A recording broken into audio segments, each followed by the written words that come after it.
Hello, my name is Stuart Kay, and I'm from New York City. I wanted to know if you could not talk with management, could not read an annual report, and did not know the stock price of a company, but were only allowed to look at the financial statements of a company, what metric would you look at to help you determine whether you should buy a company? Well, what we're doing in investment, and what everybody is doing in investment, is they're laying out money now to get more money back later on. Now, let's leave the market aspect of the asset out. I mean, when you buy a farm, you really aren't thinking about what the market on it's going to be tomorrow or next week or next month. You're thinking about how many bushels of beans per acre can you get, or a corn per acre, and what the price is likely to be. You're looking to the asset itself. And in the case you lay out, the first question you'd have to make is, do I understand enough about this business so that the financial statements will tell me the information that's useful to me in making a judgment about what those future financial statements are going to look like? And in many cases, the answer would be no. Probably in a great majority of the cases, it would be no.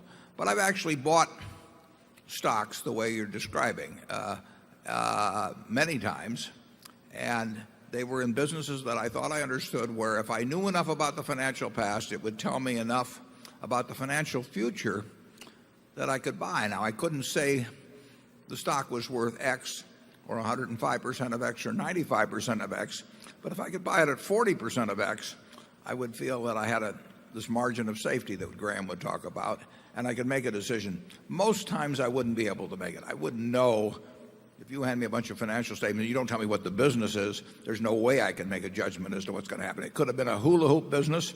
It could have been a pet rock business. On the other hand, it could have been Microsoft early on. So unless I know the nature of the business, the financial statements aren't going to tell me much. If I know the nature of the business and I see the financial statements, if I see the financial statements on Wrigley, I know something about the business. Now I have to know something about the product before I can make that judgment. But we've bought lots and lots of securities, Charlie. The majority of the securities Charlie and I have bought, we have never met the management and never talked to them. But we have primarily worked off financial statements, our general understanding of business, and some specific understanding of the industry and the business we're buying. Charlie? Yeah, I think there's one metric that catches a lot of people. We tend to prefer the business which drowns in cash.